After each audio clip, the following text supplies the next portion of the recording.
अस्सलाम वालेकुम, मैं हूं शराफत राना। दूसरा रुख में नए वीडियो के साथ आपकी खिदमत में हाजिर। पाकिस्तान में होने वाले मौजूदा तशद्दुद आमेज तहरीक के पेश नज़र मैं ज़रूरी समझता हूं कि हम पहले ये जान लें कि फ्रांस में क्या हुआ था और फ्रांस की हुकूमत के खिलाफ हुकूमत पाकिस्तान एहतजाज करने की पोजीशन में क्यों नहीं है। फ्रांस के साथ हम अपने ताल्लुकात को ख़राब कैसे नहीं कर सकते, हमारी क्या मजबूरियां हैं। और दूसरी बात यह कि पाकिस्तान के अलावा पूरी दुनिया के मुसलमान इस मौजू को इस कदर संजीदगी से क्यों नहीं देखते जिस कदर संजीदगी से हम देखते हैं। सबसे पहले मैं अर्ज करूंगा कि मेरी एक वीडियो सबसे पहले दिनों में मैंने जमहूरियत और मलूकियत में फ़र्क क्या होता है या मजहबी तर्ज सियासत क्या होती है इस पर की हुई है। अगर दोस्त उस पर जाकर देख लें तो थोड़ा सा मेरा वक्त बच सकेगा। जमहूरियत बुनियादी तौर पर है क्या? जमहूरियत पूरी दुनिया के माजी के तमाम तर निज़ाम हाय हुकूमत के मुतसादिम सोच है। निज़ाम हाय हुकूमत क्या है, हुकूमत क्या होती है, हुकूमत का निज़ाम क्या होता है। मुख्तसर अर्ज करता हूं कि जब हजरत आदम अलैहिस्सलाम या इंसान इस जमीन पर आया तो सबसे पहले उसने अपनी रियासत जो कायम की उसे खानदान कहते हैं।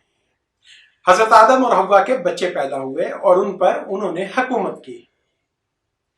जब खानदान बड़ा हुआ तो कबाइल तश्कील हुए। दूसरे स्टेप में हुकूमत कबीला को कहा गया। एक कबीला ने अपनी रियासत अलग बना ली और दूसरे कबीला ने अपनी रियासत अलग बना ली। चूंकि जमीन वाफर थी, खुली जमीन थी और किसी तरह के बॉर्डर्स नहीं थे तो कबाइल हरकत करते थे। किसी मौसम में कहीं चले जाते थे, किसी मौसम में कहीं चले जाते थे। इसके बाद एक वक्त ऐसा हुआ कि कबीला इस कदर बड़ा हो गया कि उसे एक जगह पर महदूद होना पड़ा और इंसान ने काश्तकारी सीख ली। तो इसके बाद इससे बड़ी रियासत कायम हुई। अब जब इससे बड़ी रियासत कायम हुई तो फिर आखिरी दर्जा में जमहूरियत से कबल जो रियासत कायम हुई वो मजहब और अकीदा की बुनियाद पर कायम हुई। मजहब और अकीदा की बुनियाद पर सबसे बड़ी रियासत इस्लाम ने कायम की, हजरत मोहम्मद सल्लल्लाहु अलैहि वसल्लम ने कायम की। मजहबी रियासत और खानदानी रियासत में एक सिलसिला मुसलसल चलता रहा कि अवाम को समझा जाता था कि ये रियासत के वजूद के लिए एक जुज्व है, एक काबिल खर्च कमोडिटी है, एक कंज्यूमेबल आइटम है। इंसान को रियासत की खातर, रियासत की ताकत की खातर कुर्बान किया जा सकता था और जंगों में इस्तेमाल करके उसे मारा जा सकता था या किसी भी तरह से उसे हर वक्त अपनी रियासत की अजमत और बालादस्ती के लिए कुर्बान होने का सबक सिखाया जाता था। तो मजहबी रियासत का भी यही मामूल था कि वो इंसान को अपनी रियासत के मकासद के लिए कुर्बानी पर आमादा रखती थी। अब मजहबी रियासत के मुतरादिफ पैरेलल एक और रियासत चलती रही। चूंकि अहले इस्लाम ने उसका तजर्बा नहीं किया। ये रियासत मजहबी रियासत तो थी लेकिन ये किसी मजहब के पेश नजर नहीं थी, बल्कि इसे हम पापायत कहते हैं, इसे हम पेशवाइयत कहते हैं। ये रियासत कुछ ऐसी थी जिसमें मजहब की तशरीह करने वाले, आप उन्हें उलमा नहीं कह सकते, उस जमाने के एतबार से वो पोप या पादरी थे, क्रिश्चियनिटी से ज्यादा ताल्लुक था, लेकिन उन्होंने ईसाइयत के बरक्स अपनी जाती अदालतें कायम कर लीं और लोगों को जाओ बेजा सजा जजा का इख्तियार अपने हाथ में कर लिया। पेशवाइयत या पापायत का इदारा इस कदर ताकतवर और जालिम बन गया कि बिल आखिर अवाम उसके खिलाफ भड़क उठे और यूरोप में ये एक इनकलाब आया जिसे मारूफ मानी में सनत इनकलाब कहते हैं। इस इनकलाब में यूरोप के अवाम ने पापायत को या पेशवाइयत को मुकम्मल तौर पर कला कमा कर दिया और तमाम वो लोग जो अवाम और रियासत के लोगों के खिलाफ जुराइम करते थे मजहब की बुनियाद पर, उन सबको कत्ल कर दिया गया। ये एक ऐसा वक्त है जो जमाना है जो इस्लामी स्टेट के अंदर आज तक अभी नहीं हुआ। उसकी कई वजूहात हैं, उनमें से आसान तरीन वजह हम ये समझ लेते हैं कि इस्लाम में कभी भी पेशवाइयत या पापायत ने अरूज नहीं पकड़ा। मुसलमान हुक्मरान जरूर बने, शख्सी हुकूमतें कायम हुई, मलूकियत कायम हुई, लेकिन कभी भी ऐसा वक्त नहीं आया कि मजहब के नाम पर लोगों को किसी मुसलमान हुक्मरान ने अपने ही मुल्क में अपने ही अवाम को मारा पीटा हो। इसलिए हम उस शिद्दत पसंदी से आज तक बचे रहे। बहरहाल मैं अर्ज करता हूं कि यूरोप ने यह तजर्बा किया, तो उसके बाद जमहूरियत आई। अब जमहूरियत मलूकियत से एक मुख्तलिफ तर्ज हुकूमत है।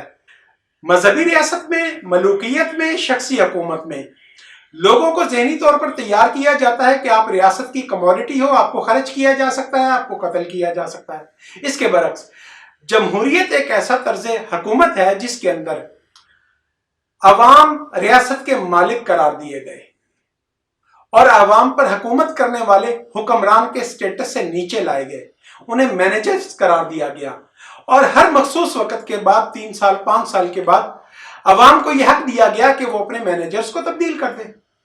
मुस्तकिल हुकूमत और वली अहदे के जमाने खत्म हो गए। इसी तरह अदालती निज़ाम को भी मजहबी पेशवाइयत से अलग किया गया और अवामी नुमाइंदे, अवाम के लोग, अवाम के मुंतखब करदा लोगों को जज बनाया गया। अब रंग, नस्ल, अकीदा की बुनियाद पर तासब को जमहूरी रियासत ने खत्म कर दिया। अब हम लोग चूंकि उस तजर्बा से नहीं गुजरे, इसलिए हमें यह बात समझ नहीं आती। अब जब फ्रांस का एक आदमी किसी मजहबी पेशवा की शान में गुस्ताखी करता है तो आप यकीन करें कि वो इस्लाम को उस तरह से न जानता है न समझता है। वो अपने मजहब की आंख से पेशवाइयत को देख रहा है। वो उन मजहबी रहनुमाओं को देखता है जिन्होंने लोगों को जादूगर करार देकर एक एक दिन में 100-100, 200 लोगों को आग में फेंक दिया था। यूरोप में मजहब के नाम पर जिस कदर तशद्दुद हुआ, कत्लेआम हुआ और अवाम के साथ जुल्म सितम हुआ, खुदा न खास्ता अगर कभी इस्लामी मुआशरा में ऐसा हो पाया तो यकीन करें कि वही नताइज होंगे। बहरहाल अर्ज करता हूं कि सनती इनकलाब के बाद रियासत एक मुआहिदा की पाबंद हो गई, जिसे आइन कहते हैं। अवाम ने अपनी हुकूमत के साथ एक मुआहिदा किया और कुछ मुंतखब हकूक अपने मैनेजर्स के सपुर्द किए और बाकी हकूक अवाम के नुमाइंदों के पास दर्जा बदर्जा मुंतकिल हो गए। बदकिस्मती यह है कि आज तक हम बावजूद जमहूरियत को उस तरह से एंजॉय नहीं कर सके जिस तरह से यूरोप के लोग कर रहे हैं। अब यूरोप की हुकूमत ने अवाम के इजहार राय की आजादी के हक को किसी भी आला तरीन, अरफा तरीन मजहबी हक की तरह, अकीदा की तरह मोहतरम बना दिया। अब वहां की हुकूमत के पास ये हक या इख्तियार मौजूद ही नहीं है कि कोई शख्स अपनी बात करे और वो हुकूमत उसकी जुबान को बंद कर सके या उसे मना कर दे।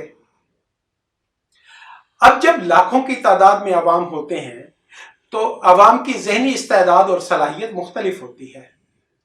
लाखों या करोड़ों के मुल्क में 2-4 लोग पागल भी होते हैं और कोई पागल किस वक्त क्या कर दे ये आप अपने मुआशरा में भी नहीं कह सकते। हमारे मुआशरा में भी जो सच्चे वाकयात गुस्ताखी या तौहीन के होते हैं, यकीनी तौर पर वो लोग पागल होते हैं। मेरा ईमान है कि अल्लाह पाक ने ऐसी मखलूक पैदा ही नहीं की, ऐसा इंसान पैदा ही नहीं किया जो अक्ल शऊर की बेहतरीन कैफियत में आप सल्लल्लाहु अलैहि वसल्लम की शान में गुस्ताखी का इर्तिकाब कर सके। अब उन मुआशरों में भी सब लोग ऐसा नहीं करते। कुछ लोग, करोड़ों में से 1 या 2 लोग इस तरह की हरकतें करते हैं जिन्हें वो अपने शऊर के मुताबिक गुस्ताखी समझ ही नहीं रहे होते। अब चूंकि हुकूमत के पास तो वहां पर ऐसा इख्तियार ही नहीं है। फ्रांस में यह हुआ कि एक टीचर ने कैरिकेचर स्केच बनवाए। वो अपने माबूद के स्केच भी बनवाते हैं, वो हमारे भी बनवाते हैं। अब एक मुसलमान तालिब इल्म ने इस बात पर अपने टीचर को कत्ल कर दिया। अब यहां पर वो फर्क ड्रा करना है, इस बात को हमें समझना है। हमारे मुआशरा में कत्ल कर देना एक आम बात है। हमारे मुआशरा में कत्ल करके सजा याफ्ता मुजरम को वली करार दे देना एक आम बात है। उन मुआशरों में इंसानी जान ले लेना हजूर नबी करीम सल्लल्लाहु अलैहि वसल्लम के अल्फाज में कि एक इंसान का कत्ल पूरी कायनात का कत्ल है और वो मुआशरे सचमुच इस इस्लामी असूल पर कायम हैं। अब हम इस जमाना की कैफियत को देखते हैं कि शाम के अंदर दहशत गर्दी का अमल शुरू हुआ, जंगो जिदाल का अमल शुरू हुआ, लोगों की जिंदगी अजाब आ गई, बागी ग्रोहों ने कत्लेआम शुरू कर दिया। तो शाम के लोगों ने सऊदी अरब की तरफ हिजरत करने की कोशिश की, लेबनान की तरफ हिजरत करने की कोशिश की, दीगर मुसलमान मुमालिक जो उनके साथ हैं उधर जाने की कोशिश की। सब ने अपने बॉर्डर्स बंद कर लिए क्योंकि तमाम इस्लामी मुमालिक अल्हम्दुलिल्लाह एक ही कैफियत में है, वो बुनियादी इंसानी हकूक नाम की किसी डॉक्यूमेंट पर अमली तौर पर यकीन नहीं रखते। जैसा कि आप सऊदी अरब जाएं तो आप वहां कफील के मातहत काम करते हैं। इसके बरक्स यूरोप खुला मुआशरा है। जर्मनी और फ्रांस दो ऐसे ममालिक हैं जिन्होंने बुनियादी इंसानी हकूक के नाम पर, इंसानी हमदर्दी के नाम पर अपने बॉर्डर्स मुसलमानों के लिए खोल दिए और लाखों मुसलमानों को फ्रांस और जर्मनी ने अपने यहां पनाह दी। उन मुसलमानों को जिनको कत्ल करने के लिए फसादी मुसलमान उनके पीछे पड़े हुए थे और उनका अपने मुल्क के अंदर, अपने घरों के अंदर रहना नामुमकिन बना दिया गया था, उन ममालिक को फ्रांस के इस काफिर, बुरे, बदकिरदार, खाइन, आप जो मर्जी कह लें, गुस्ताख ने पनाह दी और लाखों मुसलमानों की जान बचाई। और ऐसा भी नहीं है कि उन्हें कोई कैंप बनाकर उन्हें रखा गया हो, उन्हें अपने अवाम में रखने की इजाजत दी, रहने की इजाजत दी। अब इससे अगली बात मैं ये अर्ज करता हूं कि पहले भी अर्ज करता हूं कि दरसे निजामी की किताबों में, करिकुलम में नए अलूम नहीं डाले जाते, फिजिक्स केमिस्ट्री के अलूम नहीं डाले जाते, इसी तरह जदीद टेक्नोलॉजी नहीं डाली जाती। इसी तरह जो आज के दौर का सबसे ताकतवर इल्म है, इंटरनेशनल रिलेशंस, अक़वाम के दरमियान ताल्लुकात कैसे हो सके। अब फिर समझें कि 16वीं सदी तक किसी मुल्क के कोई बॉर्डर्स नहीं थे। एक हुकूमत ताकतवर होती थी, वो हमसाया मुल्क पर हमला करके उसे अपना हिस्सा बना लेती थी। जब वो कमजोर होती थी तो वो मुल्क दोबारा आजाद हो जाता था। तो मुल्क बनते, मिटते, समटते रहते थे, बड़े होते थे, छोटे होते थे।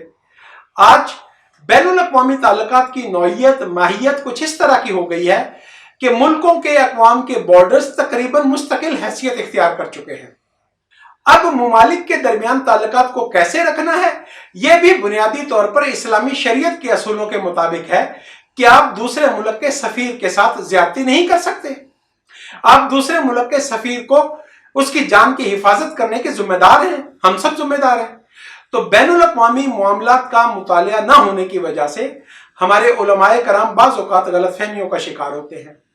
अब मैं ये नहीं कहता इमरान खान की तरह कि अगर हम फ्रांस के साथ ताल्लुकात तोड़ लेंगे तो हम भूखे मर जाएंगे।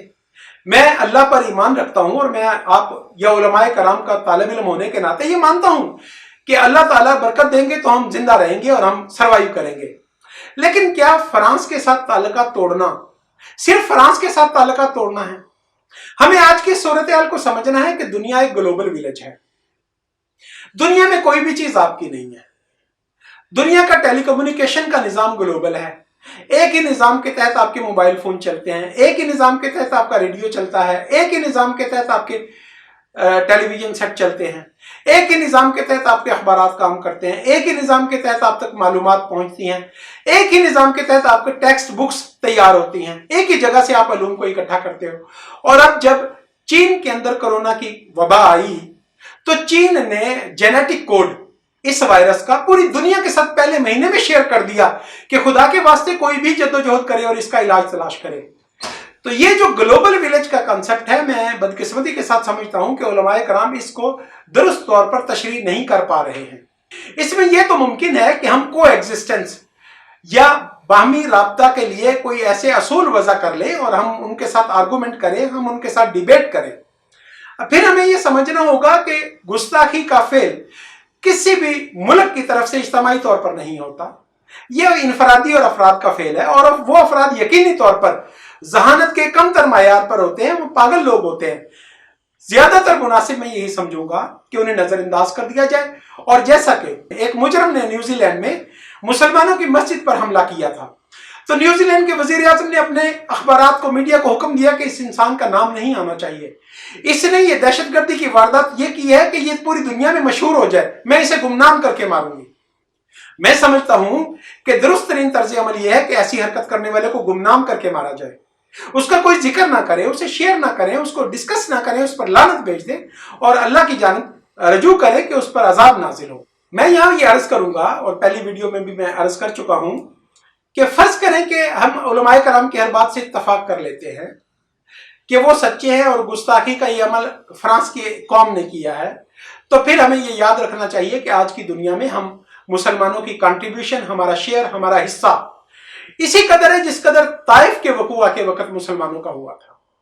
तो चूंकि उस वक्त हम सजा देने की पोजीशन में नहीं थे, हम कम से कम इस दर्जा पर ईमान रखें कि हम आज उन्हें सजा देने की पोजीशन में नहीं है। तो इसका बेहतरीन तरीका क्या होगा? इसका बेहतरीन तरीका यह होगा کہ ہم جدید علوم کی طرف رجوع کریں، ہم اپنی قوم کو ترقی یافتہ بنائیں، اپنی قوم کے مال و دولت کا، افرادی قوت کا نقصان کرنے کی بجائے، اپنے اندر قتال کرنے کی بجائے ہم اپنی یکجہتی کو، اپنے آپ کو مضبوط کر کے اس قدر طاقتور قوم بن کر ابھریں کہ امریکہ کی بجائے پاکستان دنیا پر حکومت کرے. اور یقین کریں کہ جب آپ پوری دنیا کو کھلا رہے ہوں، جب آپ پوری دنیا کے لیے وسائل پیدا کر کے دے رہے ہوں، جب آپ سائنس اور ٹیکنالوجی میں عرفہ ہوں، تو پھر آپ اپنا حکم پوری دنیا پر منوا سکتے ہیں. ماضی میں بھی مسلمانوں نے یہ سٹیٹس حاصل کیا تھا تو اپنا حکم منوانے کے لائق ہوئے تھے. جب تک وہ سٹیٹس حاصل نہیں ہو جاتا، میری ناقص رائے میں یہی بہتر ہے کہ ہم اپنے ملک کے اندر ترقی کی جانب جدوجہد کریں. یوٹیوب چینل دوسرا رخ کو سبسکرائب کریں، شیئر کریں اور کمنٹ کریں. آج کے لیے اسی قدر. انشاءاللہ العزیز پھر ملاقات ہوگی. خدا حافظ.